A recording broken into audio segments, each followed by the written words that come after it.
අද හදන්නේ අපේ අම්මා ස්ටයිල් බෆලෝ චිකන් වින්ස්. මේක පාටි වලට උත්සව අවස්ථාවල් වලට ඒ වගේම විශේෂ අවස්ථාවල් වලට හොඳට ගැලපෙනවා. බෆලෝ කියන්නේ මීහරකනේ. ඒ වුණාට මේකේ තියෙන්නේ චිකන් වින්ස්.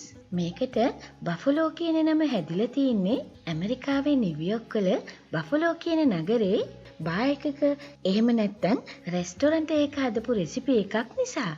සාමාන්‍යයෙන් යාළුවා මේකට සෝස් වර්ග කීපයක් දාලා හොට් සෝස් එකක්, සැර සෝස් එකක් හදනවා.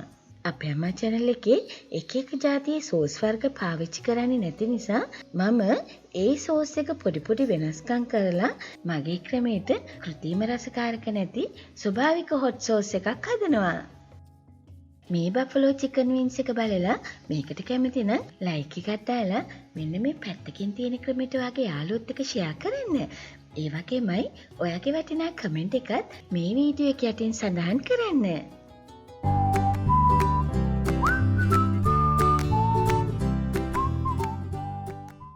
අයිබෝන් අපේ අම්මා YouTube channel එකට ඔබ ආදරෙන් පිළිගන්නවා. චිකන් වින්ස් ග්‍රෑම් 500ක් මං අරන් ඇවිත් තිනවා.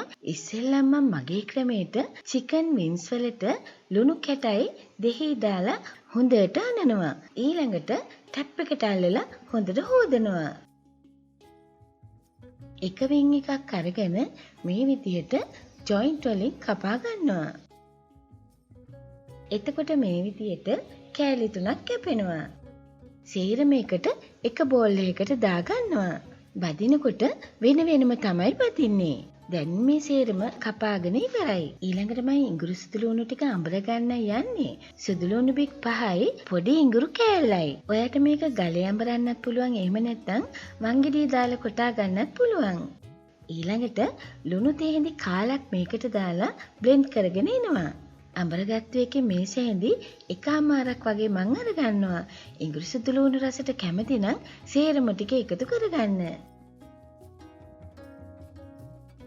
දැන් චිකන් වලට ඒ ටික දාලා අනලා තව ලුණු තෙහිඳි කාලෙට පොඩ්ඩක් වැඩියෙන් දාලා අනා ගන්නවා. අපි ඉඟුරු සුදු ලුණු එකටත් ලුණු දැම්මනේ. ඊළඟට කොටාගත්තු ගම්මිරිස් තේ හැන්දයි මිරිස් කුඩු තේ හැන්දයි දාලා අනා ගන්නවා. මුදෝපු කිරි තියෙනවා නම් දාගන්න, නැතත් කමක් නැහැ. මුදෝපු කිරි හැන්දක් මේ වගේ පිරෙන්න අරගෙන බෝල් එකට දාලා විනාකිරි තේ හැන්දකුත් දාලා මෙන්න මේ විදිහට විස්ක් එකකින් හරි හැන්දකින් හරි හොඳට බීට් කරගන්නවා. අපේ අම්මාගේ ක්‍රමය. දැන් බීට් කරපු ටිකත් චිකන් එකට දාගන්නවා.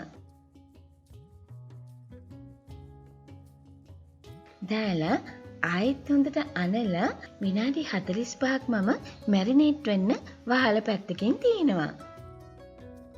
මේ තියෙන අවශ්‍ය කරන රෙසිපි එක වීඩියෝ එක පෝස් කරලා ඒ කිව්වේ නවත්තලා බලලා ලියාගන්න. වීඩියෝ එක යට ඩිස්ක්‍රිප්ෂන් බොක්ස් එකේ තියෙනවා. විනාඩි 45කට පස්සේ බෙද ගන්නයි යන්නේ. තවත් බෝල් එකකට පාන් පිටි ටිකක් මේ වගේ ඉහගෙන එකම සයිස් කෑලි වෙනම තෝරලා අරගන්නවා. තාච්චියේ බදින්න ඉඩ තියෙන ප්‍රමාණයට වින්ස් කෑලි ටිකක් අරගෙන මේ වගේ පාන් පිටිවල දවට ගන්නවා. තෙල් එක රත් වුණාට පස්සේ මීඩියම් හීට් එකට අරගෙන මේ වගේ වින්ස් කෑලි ටික දාලා බදින්න පටන් ගන්නවා. පිටි නැති තැන් වල හොඳට පිටි ගහලා අරගන්න. ඊළඟට දාපු හැටිම කලවම් කරන්න යන්න එපා. විනාඩියක් විතර ওই විදිහටම බැදෙන්න අරින්න. ඊළඟට අපිට බෙදලා දාන ස්ට්‍රේනර් එකකට මම පේපර් සර්වියට් එකක් දාගන්නවා. දැන් විනාඩියකට පස්සේ මේ වගේ කලවම් කර කර බෙද ගන්නවා. මම හැමදාම කියලා දෙනවා වගේ මේ තෙල් වල බුබුලු අඩු වෙනකන් හිමීට බෙද ගන්න. ගින්දර මීඩියම් හීට් එකේ තියාගෙන මේ ටික මම විනාඩි 8ක් විතර හිමීට පෙරලා බෙදගත්තා. දෙවෙනි සැරේටත් එකම සයිස් කෑලි තෝරලා අරගන්නවා. පුංචි ඒවා පස්සේ බදින්න තියාගන්නවා. මේ වගේ පිටිවල දවටගෙන පොඩ්ඩක් හොල්ලලා අරගන්න. හැමදාම කියනවා වගේ දැන් තෙල් එක රත් වෙලා නිසා දෙවෙනි සැරේ දානකොට මම ලිප ඔෆ් කරලා චිකන් ටික දාගත්තට පස්සේ ලිප ඔන් කරනවා. අපේ අම්මාගේ ක්‍රමය. මේ බලන්න ක්‍රිස්පි සද්දේ. දැන් මේ ටිකත් විනාඩි 8ක් හිමීට බැලගත්තා. අන්තිමට පොඩි කෑලි ටික මේ වගේ දාලා හොල්ලලා අරගන්නවා. ඒ ටික දානකොටත් ලිප ඕෆ් කරලා දැම්මට පස්සේ ලිප ඔන් කරනවා. ඒ වගේමයි නොන් ස්ටික් භාජනවල ඇලුමිනියම් භාජනවල බදින්න යන්න එපා. මේ ටික බදින්න මට විනාඩි 5ක් ගියා. දැන් අපි චිකන් එක බැදගෙන ඉවරයි. දැන් අපේ සෝස් එක හදාගන්නයි යන්නේ. ඉස්සෙල්ලම අපිට බටර් ඕනේ. මේ තියෙන්නේ අද මගේ සැර සෝස් එකට දාන නයි මිරිස්. නයි මිරිස් නැත්තම් මෙන්න මේ කොච්චි දාගන්නත් පුළුවන්. ඔයා ගෑස්ට්‍රයිටිස් තියෙන කෙනෙක් නම් නයි මිරිස් කොච්චි දාගන්න එපා. අපේ චිකන් එකට බදින්න ඉස්සෙල්ලා ලුණු දාපු නිසා දැන් ලුණු එකතු කරන්නේ පරිස්සමෙන්. මගේ ක්‍රමයට මේ වගේ පුංචි ගුලියක් සියඹලා. ගම්මිරිස් තේ භාගයයි මිරිස් කුඩු මේ සෑඳි 3ක්. ලොකු සුදු ලුණු පික් නම් 4ක් විතර ඕනේ. මගේ ක්‍රමයට කිව්වනේ මේක මගේ ක්‍රමයට දාන්න තවත් විශේෂ අමුද්‍රව්‍යයක්. කිතුල් පැණි. ඇත්තටම මේ සෝස් එකට කිතුල් පැණි දාලා බලන්නකෝ YouTube එකේ ප්‍රථම වරට හරිම රසයි. ඔයාට කිතුල් පැණි නැත්තම් පොල් පැණි හරි එකතු කරගන්න. මේ දෙකම නැත්තම් දුඹුරු සීනි එකතු කරගන්න. හැබැයි එතකොට රසයේ පොඩි වෙනසක් එනවා. විනාකිරි තේ හැන්දක් ඕනේ. ඊට වැඩි දාන්න එපා. ඉස්සෙල්ලම සුදු ලුණු ටික මේ වගේ තලාගෙන පිහින් චූටි වෙන්න කපා ගන්නවා. දැන් අපේ නයි මිරිස් ටික වංගෙඩිය දාලා කුටා ගන්නයි යන්නේ. මේ නයි මිරිස් නිසා සෝස් එකට අමුතු රසයක් සුවඳක් එනවා. මේ දවස්වල නම් නයි මිරිස් පොලේ තියෙනවා. ඔයාට නයි මිරිස් නැත්තම් හීන් කොච්චි කරල් 10ක් හරි අවු මිරිස් කරල් 2ක් හරි එකතු කරගන්න.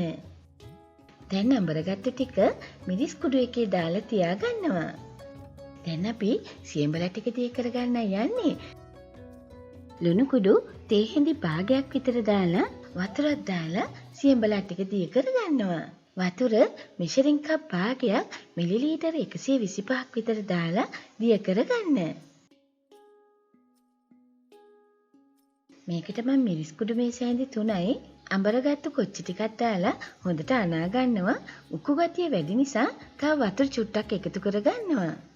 ලුණු රස බලලා දැවිල්ල වැඩි නම් තව ලුණු ටිකක් එකතු කරගන්න.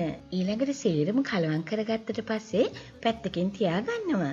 දැන් අපේ කෘත්‍රිම රසකාරක නැති සියඹලයි මිරිසුයි දිය කරගෙන ඉවරයි. ඊළඟට බටර් මේ සෑඳි 3ක් විතර මං පෑන් එකට දාගන්නවා.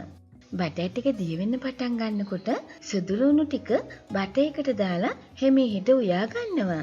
අඩු කින්දරේ සුදු ලුණු වල සුවඳ එනකන් හිමීට උයා ගන්නවා. දැන් අපේ මිරිස් පේස්ට් එක මේකට දාගන්නවා. දැන් මිරිස් වල අමු ගතිය යනකන් අඩු කින්දරේ හිමීට උයලා ලුණු රස බලනවා. දැන් අපේ මිරිස් ටික හොඳට ඉවුණා. මේ තියෙන භාගෙතේ හැන්ද මේකෙන් මම විනාකිරි භාග 2ක් දාගන්නවා. ඒ කියන්නේ තේ හැන්දක්. මීට වැඩි නම් දාන්න යන්න එපා. ඒ වගේමයි ගම්මිරිස් කුඩු තේ හැඳි භාගයක් විතර එකතු කරගන්නවා. අපේ අම්මා ස්පෙෂල් කිතුල් පැණි මේ සෑඳි 3යි. කිතුල් පැණි දාලා කලවම් කරගත්තට පස්සේ උයන්න ඕනේ නැහැ. දැන් අපේ බෙදගත්තු චිකන් ටික මේකට දාගන්නවා.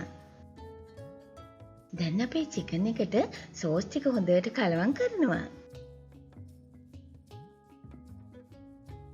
කොහොමද අපේ බෆලෝ චිකන් වින්ස්? හරිම ලස්සනයි. අපේ අම්මා ස්ටයිල්. ගානිෂ් කරගන්න තලයට ටිකකුත් ඉහ ගන්නවා. බලන්නකෝ මේ බෆලෝ චිකන් වින්ස් මේ රසට කොහෙවත් කාලා නැතුව ඇති. සැර සෝස් එකත් එක්ක උඩ හොඳ ක්‍රිස්පි ගතියට තියෙනවා. අපේ අම්මා channel එකේ roast chicken, chicken නගට්ස්, KFC chicken මේ වගේ රෙස්ටොරන්ට් වල තියෙන ඒවා ඊටත් වඩා රසට කෘත්‍රිම රසකාරක කිසිවක් නැතිව හදන හැටි කියලා දීලා තියෙනවා. ඒ වීඩියෝ බලන ප්ලේලිස්ට් එක මේ වීඩියෝ එක යට තියෙනවා. ක්ලික් කරලා බලන්න. මේ විදිහට බෆලෝ චිකන් වින්ස් හදුවම අපේ අම්මා Facebook ෆෑන් පේජ් එකට ඔයාගේ ෆොටෝ ෂෙයා කරන්න.